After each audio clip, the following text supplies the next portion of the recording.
وما کان لرسول ان یأتی بآیۃ الا بإذن اللہ۔ یہ اللہ رب العزت نے ایک ضابطہ اور ایک قانون بیان فرمایا ہے۔ یہ قرآن مجید میں اس قسم کی آیات 3 جگہ پہ آتی ہیں۔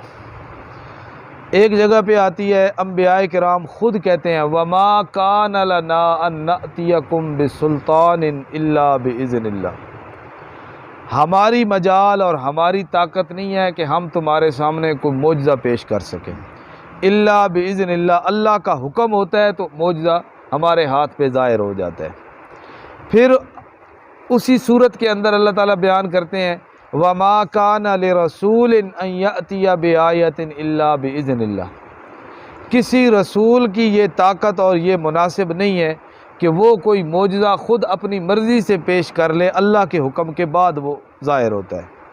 یہاں سورہ مومن کے اندر بھی اسی طرح الفاظ ہیں وَمَا كَانَ لِرَسُولٍ أَن يَأْتِيَ بِآیَةٍ إِلَّا بِإِذْنِ اللہ، نبیوں کے ہاتھ پر جو معجزہ ہے وہ ان کا اپنا اختیار اور تصرف نہیں ہوتا، اللہ کا حکم ہوتا ہے۔ معجزہ کے بارے میں تھوڑی سی وضاحت سن لیں۔ معجزہ کہتے ہیں خلاف خرق عادت، معجزہ کہتے ہیں خرق عادت، یعنی عادت کے خلاف ایسا کام ظاہر ہو اور نمودار ہو اللہ کے نبی کے ہاتھ پر اور اس کی زبان پر، ایسا عمل اور ایسا کام ظاہر ہو کہ جس کا مقابلہ کرنے سے دنیا عاجز ہو، جس کا مقابلہ کرنے سے دنیا عاجز۔ معجزہ عاجز کرنے والا، معجزہ کا معنی بھی کیا ہے؟ عاجز کرنے والا، اگلا بندہ اس کے سامنے بے بس ہے۔ اب آپ بتائیں، نبی پاک صلی اللہ علیہ وسلم نے انگلی کا اشارہ کیا اور چاند 2 ٹکڑے ہوا، دنیا کی کوئی طاقت یہ کام کر سکتی ہے؟ نبی پاک صلی اللہ علیہ وسلم نے درخت کو اشارہ کیا اور وہ درخت زمین کو ایسے چیرتا ہوا نبی پاک کے پاس آیا، آپ کو سلام کیا، آپ نے اس کا جواب دیا، درخت دوبارہ اپنی جگہ پہ چلا گیا۔ یہ کام کوئی کر سکتا ہے؟ نبی پاک صلی اللہ علیہ وسلم نے اپنا ہاتھ مبارک پانی کے برتن کے اندر رکھا اور جو تھوڑا سا برتن کے اندر پانی تھا، اللہ نے نبی پاک صلی اللہ علیہ وسلم کی انگلیوں سے پانی کے چشمے جاری کر دیے، پورے لشکر نے پانی پی لیا۔ کوئی بندہ یہ دنیا کا کوئی بندہ یہ کام کر سکتا ہے؟ نہیں کر سکتا۔ بڑے بڑے پلانٹ لگے ہوئے ہیں کھارا پانی کو میٹھا کرنے کے لیے، لیکن نبی پاک صلی اللہ علیہ وسلم نے کنویں کے اندر اپنا لعاب دہن ڈالا اور وہ کھارا کنواں ہی میٹھا ہو گیا۔ نبی پاک صلی اللہ علیہ وسلم نے ایک صحابی جنگ کے دوران ان کی آنکھ پہ زخم لگا، کوئی چیز لگی اور ان کی آنکھ کا یہ جو ڈیلا ہے نا یہ باہر آ گیا، آنکھ باہر آ گئی، اور انہوں نے وہ ایسے ہاتھ کے اندر اٹھایا ہوا اور نبی علیہ السلام کے پاس آئے اور نبی علیہ السلام نے اپنے ہاتھ سے وہ ایسے اندر رکھ دیا، ہاتھ سے۔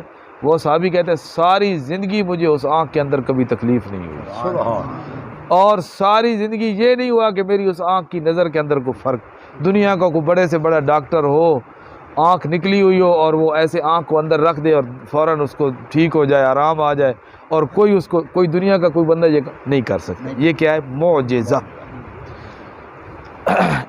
ایک بات یہ سمجھ لیں، ایک ہوتا ہے معجزہ، ایک ہوتی ہے کرامت، ایک ہوتا ہے استدراج۔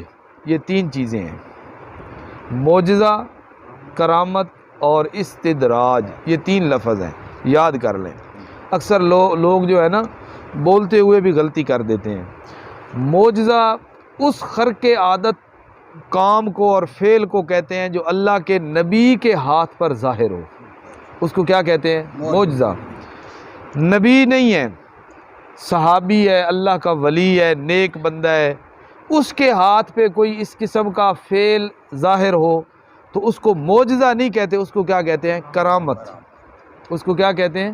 کرامت۔ کوئی کافر، مشرک، بے ایمان، اللہ کا دشمن ایسا ہے، اس کے ہاتھ پہ کوئی ایسا کام ظاہر ہو رہا ہے تو نہ وہ کرامت ہے نہ وہ معجزہ ہے، اس کو کہتے ہیں استدراج۔ اس کو کیا کہتے ہیں؟ استدراج۔ اکثر لکھنے میں بولنے میں لوگ غلطی کر جاتے ہیں. کوئی آدمی جا رہا ہے، ایکسیڈنٹ ہوا، ساری گاڑی تباہ ہو گئی، وہ بندہ بچ گیا تو لوگ کہتے ہیں جی معجزہ ہو گیا، جی اللہ تعالیٰ نے اس کو بچا لیا. کہتے ہیں نا اکثر لوگ معجزہ ہو گیا، اللہ تعالیٰ نے اس کو کیا کر لیا؟ بچا لیا. بھائی معجزہ جو ہوتا ہے نا اس فعل کو کہتے ہیں جو اللہ کے نبی کے ہاتھ پر ظاہر ہے، اس کو معجزہ. باقی نیک لوگوں کی کرامت، مسلمان آدمی کی کرامت اور کسی کافر مشرک بے ایمان اس کے ہاتھ پر کوئی اس قسم کا عمل ظاہر ہو تو اس کو کہتے ہیں استدراج. استدراج. اب ان تینوں کے بارے میں یہ سمجھ لیں، معجزہ بھی نبی کے اختیار میں نہیں ہوتا، کرامت بھی ولی کے اختیار میں نہیں ہوتی، اور وہ استدراج بھی اس کے اپنا اختیار نہیں ہوتا. ان تینوں چیزوں میں مرضی اور حکم کس کا چلتا ہے؟ اللہ رب العزت کا چلتا ہے. حضرت عیسیٰ علیہ السلام کو معجزہ ملا کہ آپ بیمار کو ہاتھ لگاتے وہ تندرست ہو جاتا، اور مادرزاد اندھا جس کو پیدائشی اندھا، ایک آدمی دنیا میں آیا اور نابینا تھا، اس کو ہاتھ لگاتے تھے اس کی بصارت آ جاتی تھی. جو آتے تھے بتا دیتے تھے تم یہ کھا کے آئے ہو، یہ گھر کے اندر چھوڑ کے آئے ہو. مردے کے پاس کھڑے ہو کے کہتے تھے قم باذن اللہ، اللہ کے حکم سے کھڑے ہو جا، وہ زندہ ہو کے ہو جایا کرتا تھا. یہ بہت بڑے بڑے کام تھے. لیکن آپ قرآن مجید کا مطالعہ کریں، جہاں پر بھی یہ بات آتی ہے نا وہاں پر حضرت عیسیٰ علیہ السلام کہہ رہے ہیں وَأُحْيِي الْمَوْتَى بِإِذْنِ اللَّهِ، مردوں کو زندہ میں کرتا ہوں کس کے حکم کے ساتھ؟ اللہ مجھے کہتا ہے کہ تم بولو، قم بولو، تم قم کھڑے ہو جا اللہ کے حکم سے، تو وہ مردہ زندہ ہو جاتا ہے. بعض اس اللہ کے نبی حضرت عیسیٰ علیہ السلام کی زبان سے وہ الفاظ نکلتے ہیں یا اللہ حکم دیتے ہیں میرے پیغمبر عیسیٰ ذرا ہاتھ لگا میں اس کو شفا دے دوں گا. حضرت موسیٰ علیہ السلام کے ہاتھ میں جو لاٹھی ہوتی تھی وہ جو زمین پہ پھینکتے تھے اور وہ سانپ بن جایا کرتی تھی، وہ سانپ بننے سے پہلے بھی تو کتنی مرتبہ اس کو وہ زمین پہ رکھتے ہوں گے لاٹھی کو، لیکن کبھی سانپ نہیں بنے. اللہ تعالیٰ نے پوچھا تھا نا تیرے ہاتھ میں کیا ہے؟